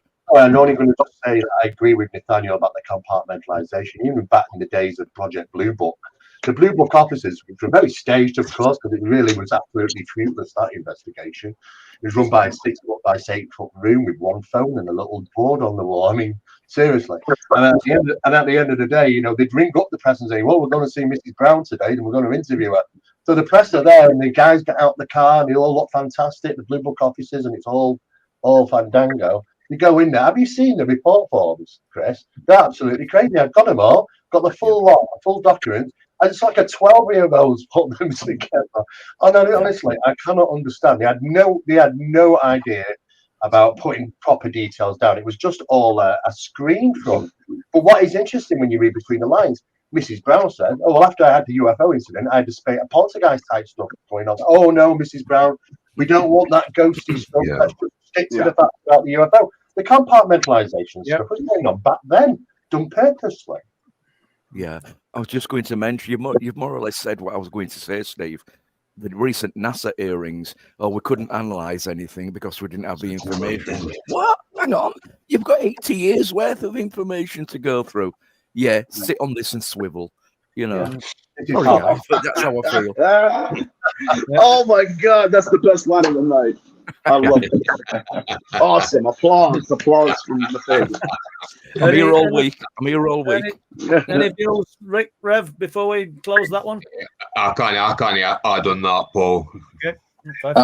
I just say that if you look at it on a human level, from your own governments, MPs, everything that you know about what controls our countries, we're lied to daily, quite blatantly. So why would it be any different on this level? Good point. You know. Correct. Okay, Les. Can I just say, Patrick, for saying that, you know, we assume they have all the answers. You know, there was even departments in the 1980s, specialized departments within scientific establishments working closely with the military, US military, that had no idea about this phenomenon. This is when the references WFSM came out, weird science and freaking magic. Everybody at the time researchers were thinking it some type of new secret program. No, there were just little references to say, what the hell is all this? Well, we're starting a UFO phenomena, and we realize how much is it's associated with psi phenomena and the paranormal. I mean, we've had even military personnel say, you know, well, you know, when asked the question, what are UFOs about? I mean, well, how much do you know about psi phenomena? There was even establishments in this that won't even deal with the research, the heavy research of UFOs, because they think it's got negative connotations. And boy, does it have absolutely negative connotations. All you got to do is talk to Robert Bigelow, who finally confirmed, and 3 other people from NIDS, they wish you never went to Skinwalker Ranch. They wish you were never involved in some of those studies, because it looked like through their lives it was an absolute nightmare. They said they would never go back again. Yeah, I just wanted to just to say, you know, something along the, what Steve has just mentioned. You know, we don't need their approval. Yeah, we don't need disclosure from them. We've already seen it. In fact, the OLM conference next year, which is actually in this breaking news for you, 14th of September, 2024, Hull University. The title is Disclosure. Do we need their approval? My answer is no, we don't. Okay. We're all in it. Why ask the people that have been lying to all your life to tell you the truth? That's exactly. You know. Spot on, Rev. Spot on. That's a gamble. No, we can't help it ourselves. We're like kids going to the sweet shop. Can you please give us some more lies, sir? You know? Do we have another question? Yeah, okay then, Chris. If you send some information through to me, I will put that in this show's description. Will do. Tonight. Okay. Well, while we're on with that, I mean, is there anything you want to say about conferences, Steve, or your work? We are in planning. Hey, hang on a minute. He don't need plugging. No, but you've already done yours. No, it's all good, Chris. It's great. No, it's all good. No, you know what? More than you know, I always encourage anybody that can do conferences these days just to keep the blooming word out there. That's right. Exactly right. At the end of the day, you know, these things do take a lot of time. Chris knows how much effort has to go into these things. Yeah. We are in planning stages for next year, but and again, you know, we try and deliver as much as we can, and as varied as we can, because now, and I think you'll notice actually, Paul, at Awakenings, that you know people, you know, that our crowd that are coming, they're getting smart. They're working it out, aren't they? They're working it out. Times are changing, and that's a good thing. Just one more thing before we go to the question, Les. Nathaniel, your books. Have you any plans for any more? And just briefly tell us what's out there. The Skin That Crawls is all right, guys. It's very dark stuff. It's about the pathology of possession and how the hybridization program kind of inked its way throughout the 16th century, and it's about how whatever we're dealing with uses possession as pregnancy. And so we had the missing fetus syndrome in the 16th century. And what they were doing is planting the consciousness in the fetus and then taking both of them at the same time. Wild stuff. But it's documented. That's out, Skin That Crawls. And then my book, A Moment Called Man's out too, but it has nothing to do with what we're talking about. So don't even buy it. That's a really good topic.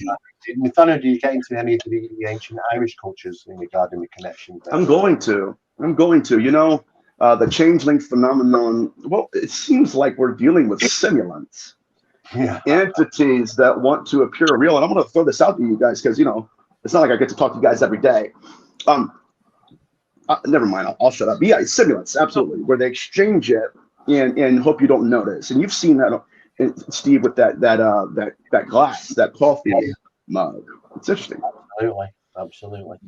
Sorry, Paul, on this picture, brother. Thank you. No, and I know Rev's deep into his research, and so is Rick. But I don't think you've any plans for a book or anything, Rick, have you?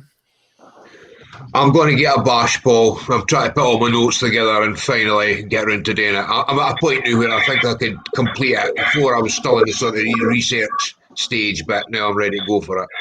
Yeah, and just before we end it and go on to the next question, you've just written a book, haven't you, Chris Evers? Yes, I have. I'm actually halfway through my second one now. My first book is The Shape of Things to Come, pinch your title, from elsewhere. And it's basically talking about all the different shapes that we've experienced within the phenomena, or as many of them as I can get into 214 pages. So, yeah, that comes out 1st of December. And my second one, I ain't got a title for it as yet, but I'm covering the USO subject. Okay, well, you can't use my title, The Sub-Universe. No, I've not got that one, mate. No, but I'm Submerged thinking, Universe. Remember where you heard it first? USOs, all at sea. So let's jump to the question then. Yes, please. I'm just going to bring you all back to the discussion we had before, the plugs that we've had for books there and conferences. Is my observation here is that we had the Congressional Congress, and as Chris has said, they've got all this evidence from years, 70 odd years, you know, and they're making out as if it's all new. Okay, it just seems a bit of an odd coincidence that maybe weeks, maybe months, and you put me right on this. Before that, we had these reports of balloons, UFOs, unidentified UAPs, or whatever they want to call it, over North America and Canada and all that. And one of them was cited as being a Chinese. Do you think the bigger question here is, this is what I'm leading to, do you think the bigger question is that what is it they're actually preparing the public for? Because you can take aside whether they knew 70 odd years ago and they was going to present it at the congressional hearings or not, and it was plain dumb. But what is the bigger picture here, do you think? I don't think they are preparing us for anything. I think they're just moving goalposts as we're evolving and finding out more. And I saw Rev stick his finger up then. So give us a Well, if you understand Jewish biblical prophecy, what's going on in Palestine and Israel is all playing to that at the moment. And it seems like biblical prophecy seems to be getting played to quite a lot, or it's actually happening, whichever way you want to look at it. So that they've obviously got some aim that they're aiming for. Now, people talk about the rapture, which is where people are in mass amounts of people are taken off the earth. Is that the harvesting that we're kind of been questioning? Is that what's going on? Is it the human harvest? Or it seems that everything's pointing in that direction from ancient texts, which, you know, from very different religions. So that's how I'm seeing it at the moment. It seems to be played to biblical prophecy, and that then causes more fear, and it ramps it up, which increases more control. Okay. Thank you. Right then, Les. Okay, then you probably got that question, Steve. What I flashed up. Yeah, that was it. Yeah. And you might excuse me if you did answer it in your last response, but is the early tickets available? The early tickets weren't available this time because really what we're considering is relocating from one venue to another. Those that went to Awakenings last year will realise that we had a tremendous downpour. Now, it's okay when you have these locations, but the amount of noise that hits a hangar is tremendous, and you can't even hear a lecturer. So I didn't want that situation again. It's not good to have that. Even though you might ask and argue, well, God did it. It's an act of God. But the problem is that the venue needs to be relocated. So that was why. So we're not traveling far away, but we just want a better venue. Excellent. So we didn't do pre-sales. But yes, next year we're also going to be looking into doing satellites, 2 smaller events during the year as well. So I have 2 small events in the main event. So. Thanks, Steve. Okay, watch this space. That's all I can say. Keep an eye on Awakening's Facebook page and mine, and you'll get details when they become available. Okay, I'll just put this on screen for us all to read. Alex Thompson, True Proof team, this is a real treat tonight with all the panel guests. So compliments all around, guys. And there's the guy that comes on the cliff tops with us regularly. Travels about 3/4 of an hour each way, all weather conditions. Alex, thank you. Okay, so I know we've touched on this next question probably through to tonight's stream, but we'll. Andy Cody's asking, if all the phenomena is connected, who or what controls it? I don't think we've got 2 hours left, guys, in the stream, but if you can do your best with some of that, that'll be great. No. What is the source? I mean, we are led to believe that it's some intelligent source. Yes, I would say it has to be some intelligent, because there's intelligent design throughout the universe, throughout the galaxy, throughout even our own moon being put around planet Earth. Everything has some kind of intelligent design involved, which indicates that nothing happens by chance. And the mechanism of life, and the kind of a bit of a simulated world we live in, because there is evidence sometimes that there's something going on there. So who knows who's at the steering wheel? I have no idea. Maybe it's the same guys that we're all talking about, who that manipulate the path. I don't know. But one thing is for sure, that we really are probably not going to get any advanced information. Societies are come and gone. Probably try to figure out, but who knows? Know that we are getting more clever in regarding technology, but we can be like kids with matches most of the time. I'm not too sure what the source is, which is really what we might consider it to be. Yeah. Anybody else? Anyone? I don't think there's anything that we can really add there to what Steve has actually said. It's to some people, again, going back to religion, it's God. To other people, it's a mysterious force that controls everything. As Steve says, everything is created or made as a creator. So who knows? If we could all answer that, well, I'm sure we could retire on the proceeds. You're right. Yeah. Rick? Yeah, to me, it's straightforward. It's another group of humans from another planet Earth. Look, we know that life exists on planets that circle yellow dwarf stars. There's at least 10 billion yellow dwarf stars in this galaxy. If 1%, a 1% has life, that's 100 planets with life on them. There are yellow dwarfs in this galaxy that are almost 1 billion years more advanced than others. So that means if there's humans on those planets, they're tens of millions of years more advanced. That's where it is. They be saying we're made in the image of God. That's referring to the fact that it's another group of humans from another planet Earth. That's my belief. Okay. Any views, Nathaniel? No? Or move to another? Just to expand on sorry guys, just to expand on what Rick said, it's actually estimated there are 400 billion stars in the galaxy. Mm-hmm. And each star has at least one planet around it. So that was a low estimate I was doing, Chris, but you're right. Yeah. So just think about that, guys.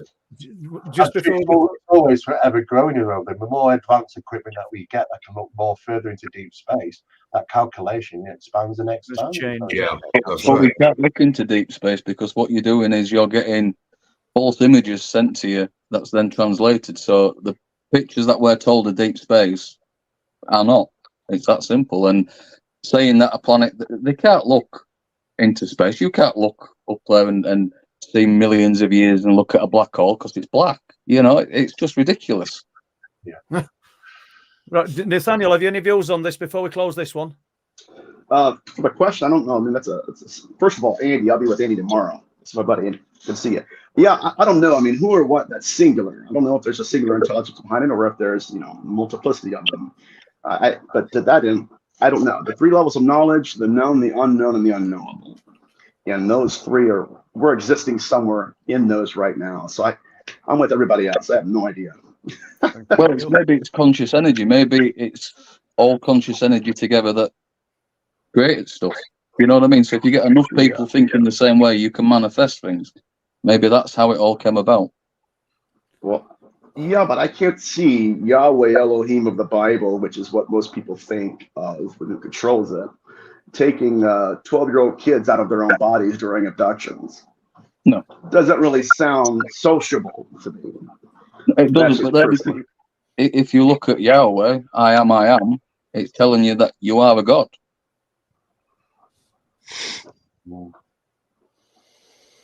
Yeah. Okay. Can I just pop in there, guys? As we've only got about 5 minutes left, I think now. Yeah. Okay. Yeah. Can I say to all of you, thank you. Really enjoyable conversation. We may not all agree on everything, but at least we can talk about it in a friendly manner. So thank you. Yeah, it was nice to meet you, Chris. Yeah. Thank you. Yeah, thanks, Chris. Yeah. And let's have a look. Are you right, Chris? Yeah, 5 minutes to go. And I'm looking at, big shout out here for from Blue Shift. Shout me out to Steve Mera for his Project Doorway series. Oh, thank you. Yes. There you go. Yeah. She's avid person that watches our Project Doorway series. We've got 10 episodes up on UMN TV and the YouTube channel at the moment. Yep. It's about the research. It really is about pushing the boundaries. I get fed up of the staticness of the subjects. I mean, you know what? Us guys just sat here. I've learned more in 20 years than we have done in 100 years of ufology, because we go back past that, and all it was about investigating the source in such as the event. We were investigating the event, the UFO witnesses, the photographs, the videos, and what we were unknowing we're doing, we were just adding another stone to the mountain we already had. Nobody was actually chipping away at the source. What is it? At the end of the day, my mentors told me, "Oh, Steve, they're coming from other planets, and they're coming in ships with, which have specialized engines, and they're very physical in nature." And you know what? I think we've learned that is not exactly the situation at all. But it's encompasses all, should we say? But yeah, that's Project Doorway series covers everything really in this area. Yeah, thanks, Steve. And I would agree with everything you've said there. I really would. And thank you, Blue Shift, because he's a great supporter of us as well. So thank you. Yes, he's one of the enlightened ones that's is kind of asking the same questions maybe that we are now, because it's not time to get there though, hasn't it, guys? To get there, because we got swamped into those little boxes and we stuck there for ages. Yeah. And one day I just thought, I'm fed up of this. I want to investigate something else. And then when I realised, when I got into that, is that, hang on, that's the same as what I've in the subject of the UFO. Okay, all right, well, let's look at them together. And then I start realising, well, you can actually build a better picture when you introduce the other subjects. And I thought, okay, well, other people need to know. Don't get me wrong, I've been to some places around the world and talked about Project Doorway and about sometimes its insidious effect on society, this phenomena. And you know what? I've had an audience in Arkansas and that were in tears. And I never got it right back. I wonder why. But the problem is that this is how, I had people coming to me saying, I'm trying to introduce this phenomenon to my 12-year-old daughter. And I'm like, what? Are you mad? There are people out there in these areas. They really, really do. I really am sorrowful that they're going to try and do things like that. They do need educating. They need warning. Don't throw yourself to the wind, because just by chance, you don't know what you're going to experience. There are people like that, unfortunately, in certain areas. We've literally got 2 minutes left, and I'm not even sure we could cover a question, can we? No, what we're going to do, guys, is we do have some good questions still left, which I haven't asked tonight. And what I'm suggesting here, Paul, is that we keep these questions for a future roundtable. Obviously, if the guests who are on tonight, if they reappear on the next roundtable, we can ask these questions that I can't read out tonight, as I said, if that's any good. And but yeah, it's been a great show. I've enjoyed it, and I'm sure, as Chris Evers has said, it's getting a lot of information out there through a roundtable like this.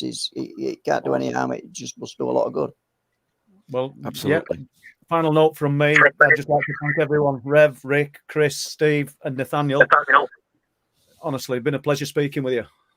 Thank you. Oh, likewise. Yeah. Very Yeah. enjoyable. Thank you. So, Yeah, that's cool. You're welcome. so on that note, then that is the end of the show, folks, and we're just wrapping All up. right. And got to thank, as I say, all our panel guests tonight. We will be on next week. We're not on Sunday. If anybody's expecting a Truth Proof interactive, we're doing a little bit of filming that day. We could be running late, so we decided not to run with the show. But we're definitely on next Thursday. At this moment in time, I can't tell you who's on. I've got to thank everybody who came in with a super chat tonight. That was Danny Egan and Lee Roscoe. Let's have a look. I'll go Alex Thompson and Cole. Thanks for those super chats. Always appreciated. Thanks a lot. And on that note, I'm going to say good night, and it's good night from all of us here. Good night. Thank you. Night. Good night.